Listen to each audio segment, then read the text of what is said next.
Sering ditanya, apakah kedua orang tua meninggal, Rasulullah SAW meninggal dalam keadaan kafir? Kan sudah kita jelaskan, hadis riwayat Imam Muslim, hadis sahih.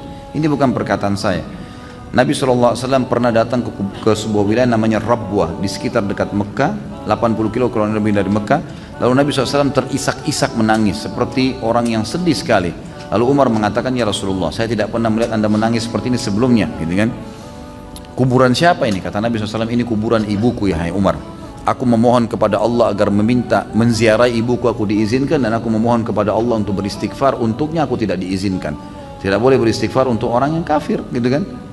Berarti menandakan ibu Nabi SAW yang meninggal seperti itu. Kemudian ayahnya, riwayat Imam Muslim juga, ada seorang sahabat pernah bertanya, ayahnya meninggal dalam keadaan musyrik di Mekah. Ya Rasulullah, di mana ayah saya? Surga atau neraka? Kata Nabi SAW, di neraka. Hukum Allah jelas gitu. Lalu dia marah, dia keluar. Nabi SAW suruh panggil, ditepuk dadanya sambil Nabi mengatakan, ayahku dan ayahmu di neraka, dua-duanya. Ini jelas penyampaian Nabi SAW, bukan perkataan saya. Jadi jangan sampai gara-gara ini kemudian ada orang cuma egonya, lalu mengatakan, ah masa sih, ah nggak mungkin, dan seterusnya. Gimana nggak mungkin? Hukum Allah kok itu, penyampaian Nabi SAW sendiri. Kalau kita menghormati Nabi SAW, kita harus menerima statement beliau. Kalau mau sedih, Nabi SAW lebih sedih mestinya, gitu kan?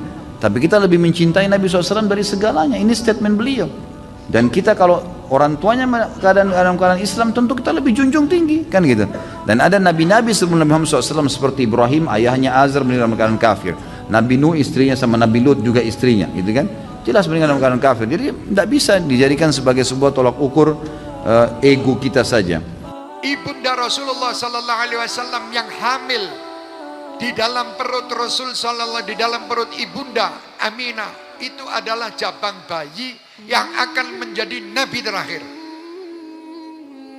Seorang tadi yang diceritakan oleh Habib Ali, disentuh dadanya aja, itu rencana mau membunuh Rasul. Tawafi karena nyekel pedang, nyekel belati, itu ada mata ini Rasulullah. Rasulullah mudeng mengopi arep boleh ngono tok. Saya ngono. Mboten to Kanjeng Nabi, terus lagi jalan.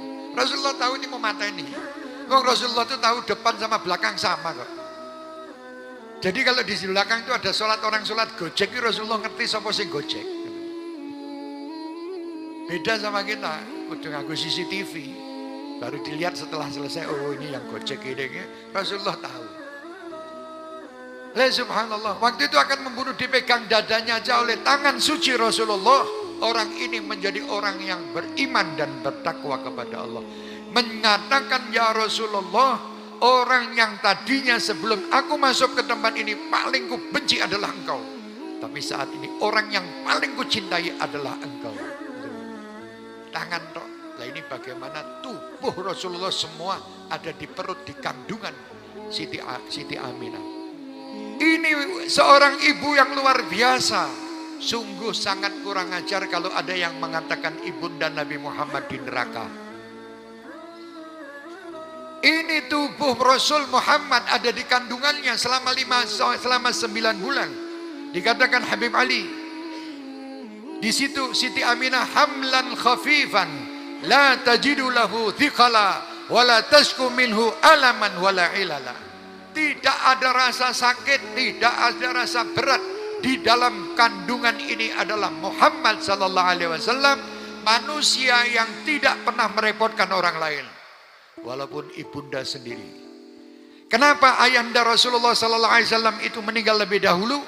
Dikarenakan nanti menurut para ulama, biar Nabi Muhammad tidak memanggil abi, tapi Nabi Muhammad memanggil Rabbi. Jadi Rasulullah tidak mengambil ayahku, enggak. Tidak manja-manja dengan ayah, manjanya dengan Allah, Rabbi. Adabani Rabbi fa ahsana ta'dibi. Ini Rasulullah. Ayah Rasulullah SAW waktu di dalam sulbinya ada Nur Muhammad, semua wanita yang di Mekah semua ingin dinikahi oleh Abdullah. Berusaha, bahkan mereka itu memamerkan wajahnya di depan Abdullah untuk dinikah. Tetapi Siti Aminah di dalam rumah kesendiriannya berdoa, minta kepada Allah Subhanahu wa Ta'ala agar Abdullah bisa menjadi suaminya. Allah mengabulkannya. Luar biasa. Begitu dikatakan bahwa ayah yang di dalam sulbinya dititipkan Muhammad sallallahu alaihi wasallam di neraka. Na'udzubillah min dzalik. Kalau ada orang punya seperti itu. Kita doakan mudah-mudahan kita dan mereka dapat hidayah. Ini bagaimana tangan tadi aja, tangan Rasulullah memegang kepala seseorang di usia yang sudah tua.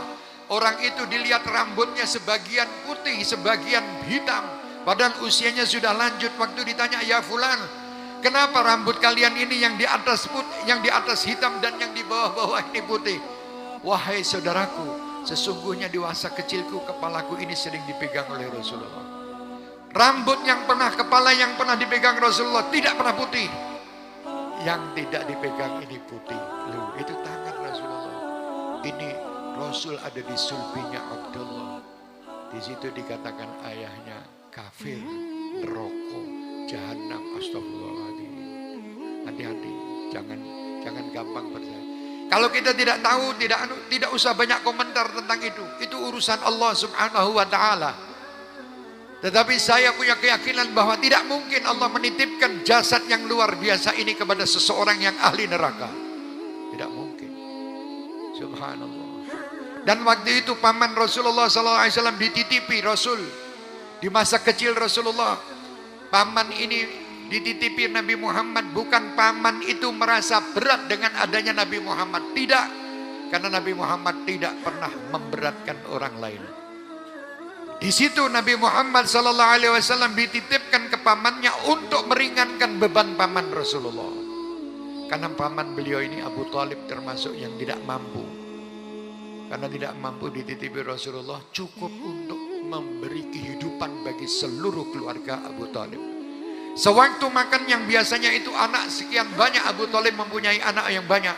Di situ biasanya satu piring tidak cukup untuk mereka. Tetapi dengan adanya Nabi Muhammad, satu piring, Abu Talib tahu bahwa tangan ini tangan berkah. Diambil dahulu, wahai Muhammad, makan dahulu. Rasulullah mengambil dulu dengan tangan sucinya. Setelah selesai dibagikan semua. Sampai ke depan Abu Talib, nasi itu atau makanan itu tidak berkurang sama sekali.